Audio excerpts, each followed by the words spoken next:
Hey everyone, and welcome back to my channel. So in today's video I'm going to be going through all the books that I am hopefully going to be reading in October. Now, I am moving house in less than 2 weeks, so realistically, I don't know how much I'm going to be able to read in October. I'm still going to have plenty of time to listen to audiobooks while I'm packing and decluttering, but in terms of reading physically, I don't know how things are going to go. It might go really well and I might feel really motivated to just read all of the books, or I might fall into a slump.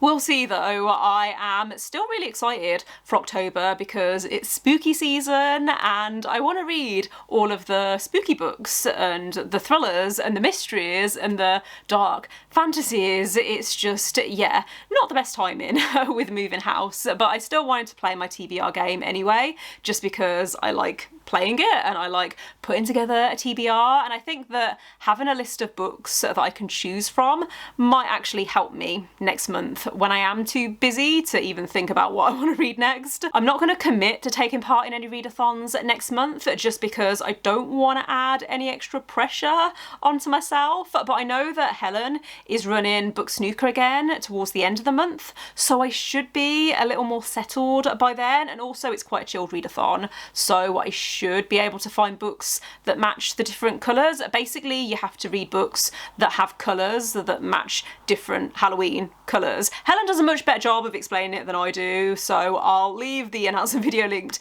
in the description if you want to find out more. But yeah, that's the only readathon at the moment that I am hoping to take part in. Without further ado though, I am going to get into the roles. If you haven't watched my TBR game before, then I'll leave the playlist linked in the description, but otherwise let's go with role number 1. Okay, so here we go with role number 1, which is a 4. 1, 2, 3, 4, which is challenge.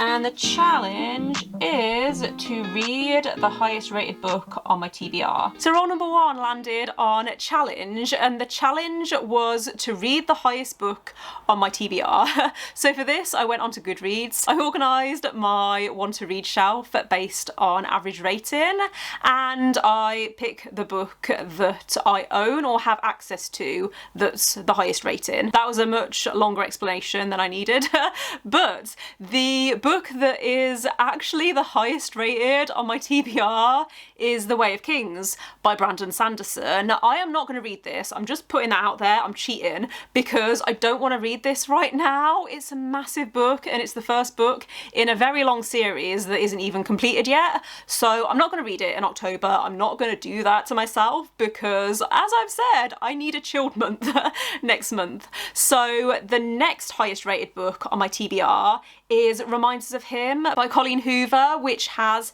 a 4.5 average rating, and I know from past experience that I can read Colleen Hoover books a lot quicker. Her writing just flows really easily, so I think I'm gonna put this on my TBR instead. I've heard a lot of people say that this is one of their favourite Colleen Hoover books, and I think it only came out either last year or the year before, so it's quite a new release. It's also on Kindle Unlimited, and I still have my KU membership for now. I extended it up until December because Amazon had an offer on, and I want to make sure that I'm getting value out of it. So because this is on KU, I feel like I should give it a go, especially because I've liked the Colleen Hoover books that I've read so far. I haven't given any of her books 5 stars, but I do have high hopes for this one because it does have generally positive reviews. All I know about this book is that it's about a young woman who's just been released from prison, and it's about her trying to rebuild her relationship with her daughter. I'm pretty sure that this is a contemporary rather than a romance. It might have a kind of romantic plot line in it, but I think the focus is more on the mother-daughter relationship, and I've heard a few people say that this made them cry, so interested to see if it also makes me cry. And to be fair, I am in the mood for something a bit more emotional, so interested, yeah, to see what I think of this. Role number 2 two is two. 1, 2, which is fantasy. Roll number 2 landed on fantasy, and for this I am finally going to be reading Wrath by John Gwynne, which is the 4th book in the Faithful and the Fallen series. Really glad that I'm finally going to be reading this because I've been in the mood for it recently. I keep thinking about this series and how I want to know how it ends. I read the 3rd book earlier this year and it emotionally devastated me. So I think that's why it's taken me so long to get to the 4th book, because I feel like John Gwynne is going to deliver on something epic for the ending. For anyone who doesn't know, the 1st book in this series is called Malice, and it basically introduces us to this world where there's this prophecy that there's going to be a battle between good versus evil. So it sounds tropey, I guess, but what I like about this series is that it puts a bit of a twist on the chosen one trope, because in the 1st book you don't know which side of good versus evil any of the characters are going to fall on, apart from one actually. But generally speaking, you don't know from the start of the series who's going to be good and who's going to be evil, and just the way that the plot develops, I found it really interesting. And the 3rd book I think was probably my favourite in the series so far because it's multi-POV, so there's a lot of different characters. That was probably one of my, I'm going off on a tangent here, but that was probably one of my main criticisms of the 1st book,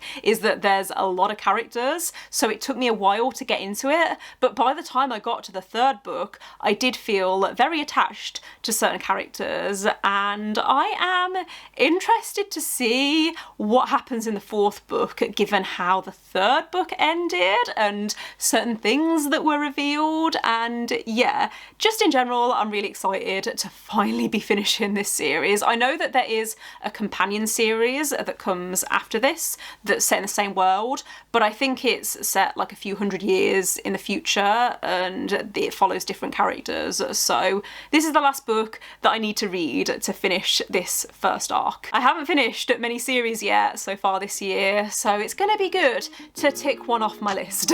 Roll number 3 is a 6. 1, 2, 3, 4, 5, 6, which is another challenge. And the challenge is to read a new release that was published in the last few years. Roll number 3 landed on challenge, and the challenge was to read a new release, so a book that was published in the last 2 years. And I forgot that I was meant to be buddy reading this book in October until Abby reminded me over the weekend. But the book that I'm adding to my TBR for this prompt is The Final Strife by Sarah L. Arifi. I don't know if we're actually going to get round to buddy reading this in October, but I wanted to put it on my TBR anyway, just in case, because I have been really excited for this book. I've only seen positive reviews for it. I've seen so many people giving it 5 stars, and I have a feeling that I'm going to really like it. All I know about this book is that it features trials, and I think that these trials are held every 10 years to find the next rulers of this empire, and we follow someone who's taking part in these trials. The tagline on the front is, "Will she rule the empire or destroy it?" And honestly, I want to go into this not knowing too much, just because I've seen so many positive reviews, and I feel like I might enjoy it more if I don't know more than that. I think my sister read this quite recently actually. I haven't spoke to her about it, I just saw her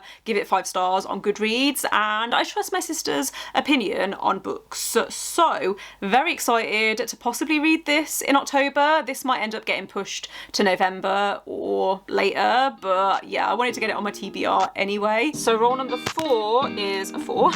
1, 2, 3, 4, which is fantasy again. So roll number 4 landed on fantasy again, and for this I'm going to be reading The Once and Future Witches by Alexi Harrow, which I am so excited for. I mean, I'm excited for all of the books on my TBR, but I think this is actually the first book that I'm putting onto this TBR that's actually seasonally appropriate, because as you can probably guess, it's about witches and obviously Halloween is the perfect time to be reading this. I think it was Nat who gifted me this for my birthday or Christmas last year, and it's been sat on my shelf looking at me because, I mean, first of all, look at that cover. It is absolutely stunning, and it's just one of those books that's been calling to me recently. I've heard that Alex E. Harrow has a really beautiful writing style, and I'm excited to see if I enjoy it. This is, I think, historical fantasy. Yeah, it's set in 1893, where there's no such thing as witches anymore. I think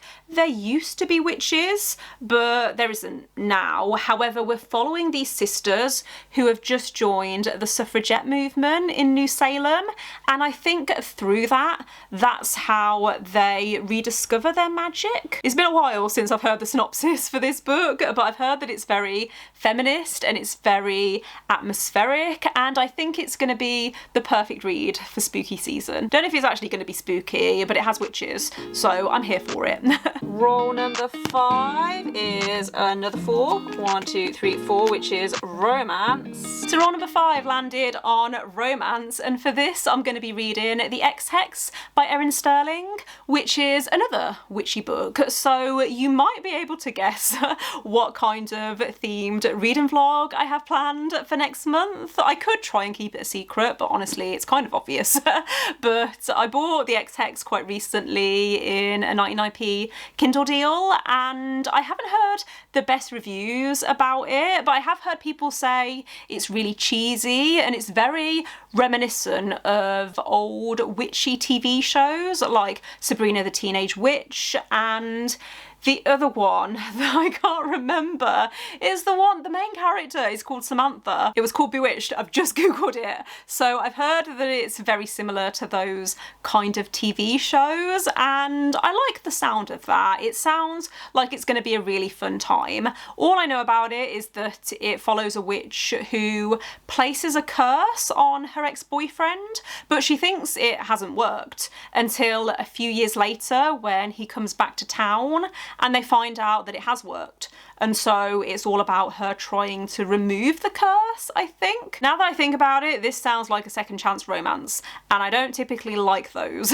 So I'm a little bit more nervous now, but I'm hoping that this is still going to be a good time. I'm hoping that it's going to give me those warm witchy feelings, which is what I'm craving. To be fair, I'm just craving all of the witchy books right now. I need that magic in my life and that escapism. I think that's just what I need right now.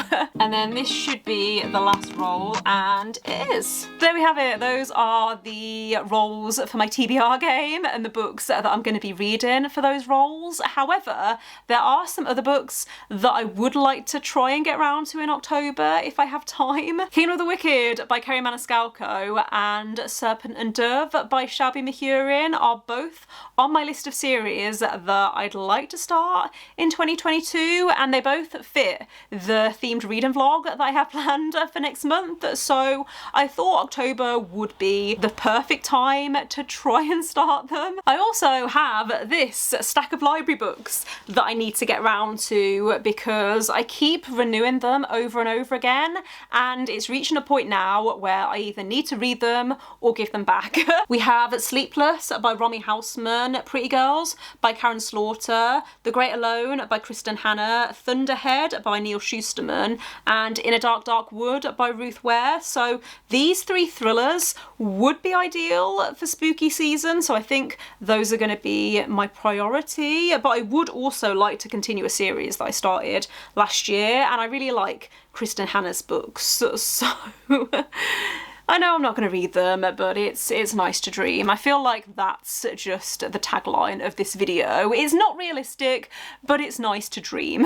I would also like to try and start Mistborn Era 2 by Brandon Sanderson, because the 4th book comes out in November, I think it is, and it's been nearly a year since I finished Mistborn Era 1, so it would be nice to continue in this world. I know that this set of books is set a few hundred years after the Hero of Ages, the last book in Mistborn Era 1. I know that these books are set in a more Western setting. My dad has read this series though. I think he read it earlier this year and really enjoyed it, so that's given me, I guess, a bit more hype. I mean, I was hyped for this series anyway, but especially with the next book coming out soon, I'd like to do a reading vlog where I read all of them. So if I can start this at the end of the month, then that would really help me out. But we'll see, because I already have too many books on my TBR. I'm gonna try and hold this stack up. Something tells me that this is not going to happen. These are all of the books that are on my kind of TBR, plus I also have all of the ebooks that I've put on my TBR this month. So yeah, wish me luck. To be fair, I am thinking of this TBR as more of a list of books I could read rather than a list of books that I have to read. But yeah, I'm gonna wrap this video up here. So thanks for watching. If you made it this far, let me know in the comments if you've read any of the books that I spoke about in this video, and let me know what you're planning on reading next month, if you're reading any of the same books that I am. Don't forget to give this video a thumbs up if you liked it, and click subscribe if you would like to see more videos from me, and I will see you next time. Bye.